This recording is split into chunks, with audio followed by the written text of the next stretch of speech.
Ukuran kebahagiaan itu selalu berkurang karena selalu stres, selalu memikirkan itu, kok nggak sesuai sih, nggak pernah sesuai dengan ini hasilnya gitu. Nah ini nih butuh satu pemahaman bagaimana bahwa nggak selalu gitu semuanya itu harus sesuai dengan ekspektasi. Itu bisa direduksi gitu loh.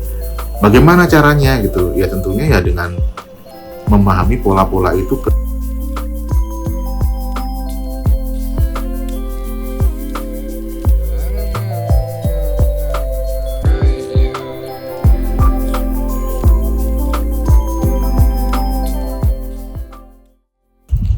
Assalamualaikum warahmatullahi wabarakatuh. Salam damai, salam sejahtera, salam bahagia, salam damai, salam damai lagi.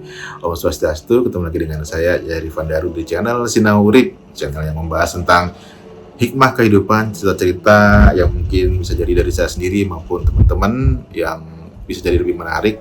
Ya, jadi ini disclaimer, ini bukan ajaran, bukan doktrin, bukan apapun. Yang jelas ini adalah satu ruang yang mungkin teman-teman bisa berkontribusi, pengen bercerita, ya saya malah senang sekali. Jadi kita jadi satu wadah di sini untuk saling berbagi.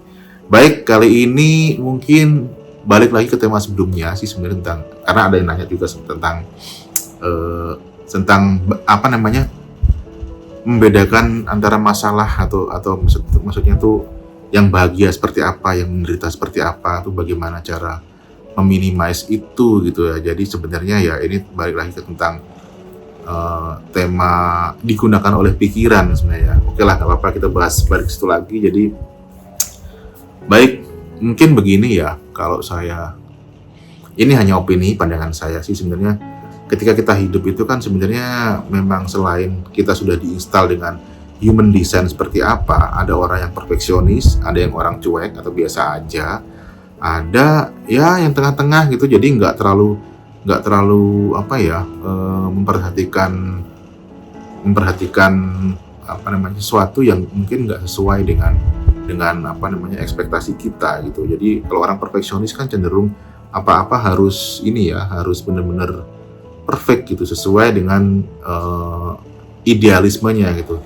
Tapi ada orang yang mungkin lebih mudah untuk menerima gitu, maklumi lah gitu, itu juga ada gitu. Nah ini terkait dengan itu yang memang sudah terinstal di dalam human design kita, dan tetapi juga bisa dipengaruhi oleh faktor lingkungan atau ajaran orang tua atau atau mungkin juga dipengaruhi oleh satu bantingan di awal ketika manusia itu hidup membentuk satu karakter sendiri. Jadi faktornya di situ. Tapi bagaimana caranya menghadapi ketika saat ini itu sudah memang kondisinya kita memang berbeda-beda gitu. Ada yang mungkin sensitif, ada yang mungkin cuek, atau bahkan mungkin bebal, atau yang perfeksionis. Nah ini bagaimana gitu.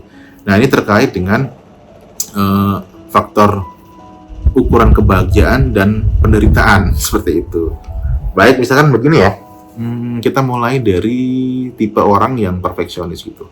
Artinya tipe orang perfeksionis ini punya ekspektasi yang tinggi.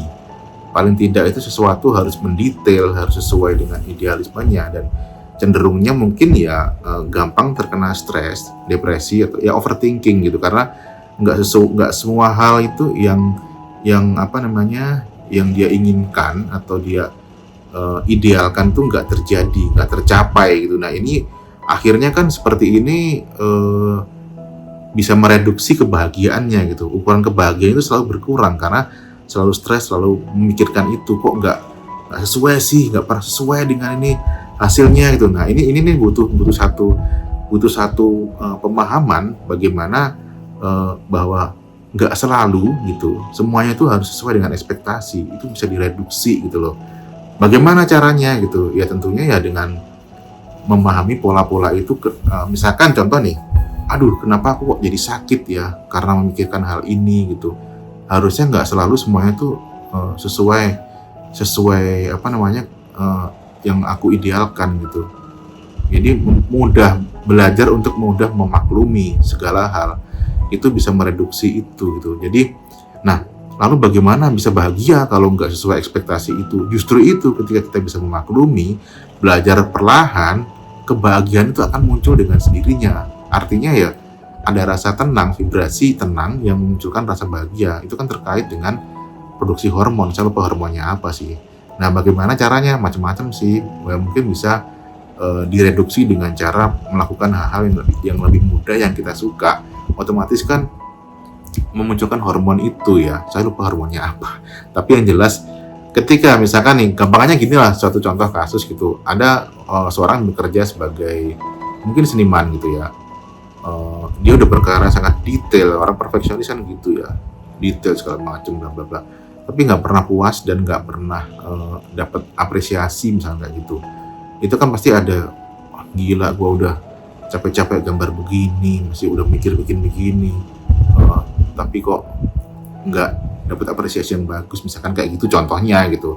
Nah di sini aja kan ekspektasinya udah tinggi gitu. Ketika mengerjakan juga niatnya tuh karena pengen diapresiasi yang tinggi. Nah padahal berbeda ceritanya ketika itu dilakukan. Padahal ini kan hobi ya, bukan hobi ya, kesenangan yang memang harusnya dilakukan dengan sukacita, dengan bahagia.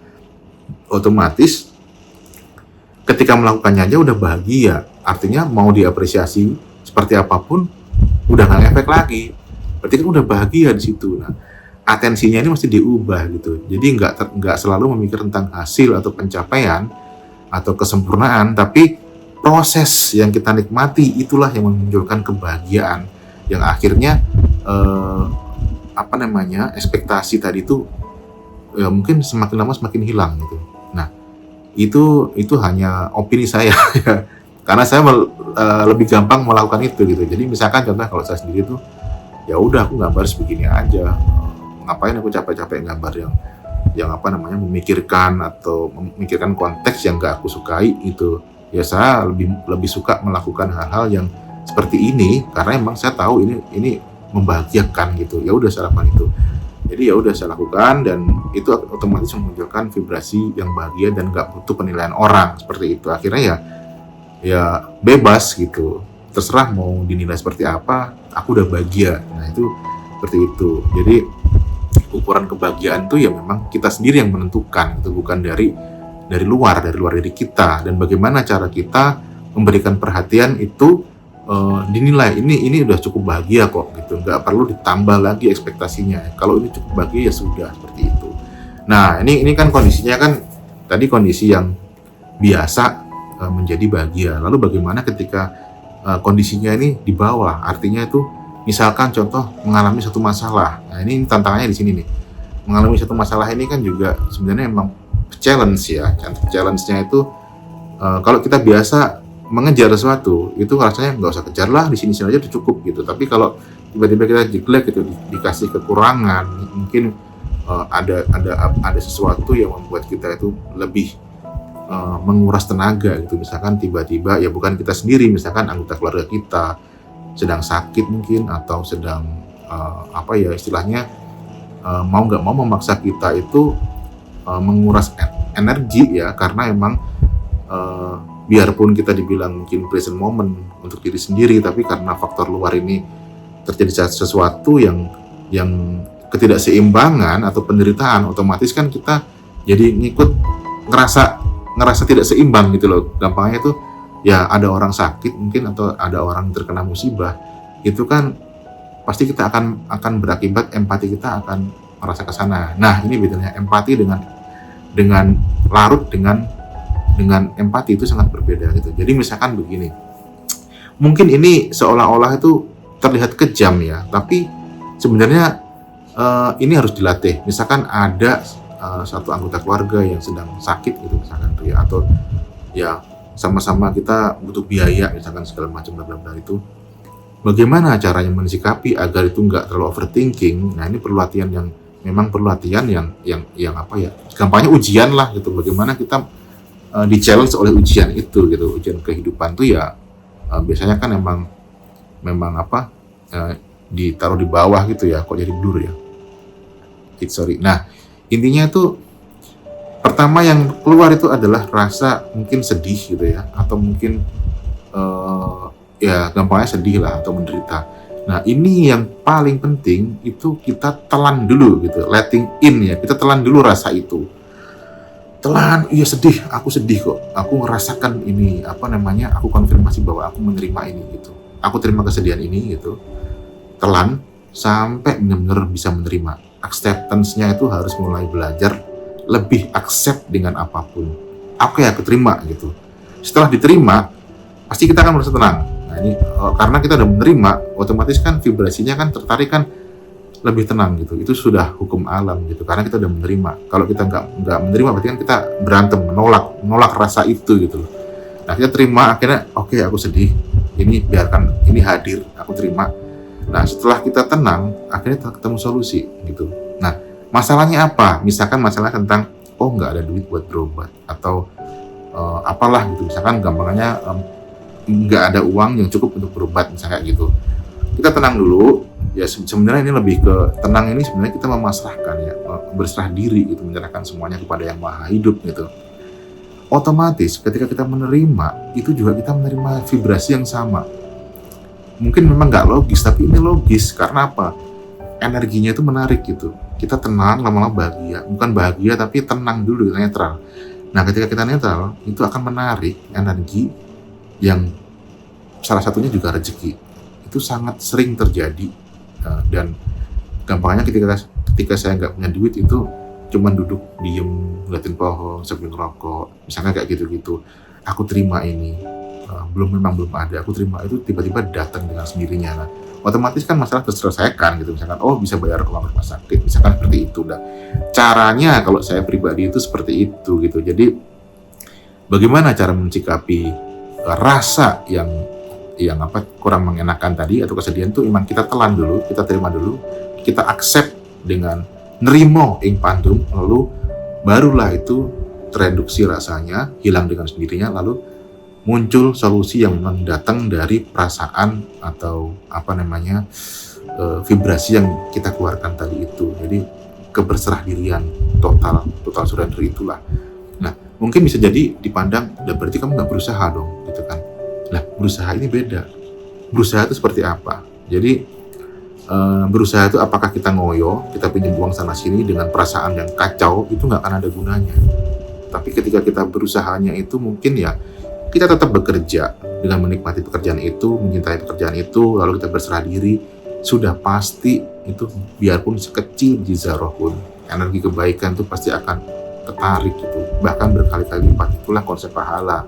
Sebenarnya seperti itu gitu. Jadi karena kita keikhlas, segala sesuatu tuh harus diterima dengan ikhlas, mau enak mau nggak enak.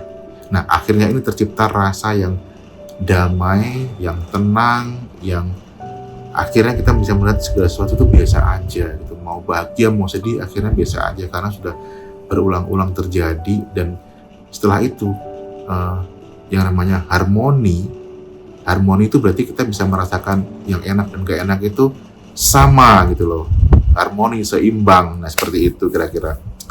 Baik teman-teman, itulah cara saya menghadapi semua tadi itu ya, penderitaan dan bahagia. Jadi ya buat saya konteksnya seperti itu. Mungkin kalau teman-teman ada cerita lain atau ada pengalaman lain yang mungkin bisa jadi lebih menarik, lebih seru, boleh diceritakan di kolom komentar. Baik, semoga ini asik gitu aja ya. Assalamualaikum warahmatullahi wabarakatuh. Salam damai, salam sejahtera, salam kebaikan. Om Swastiastu.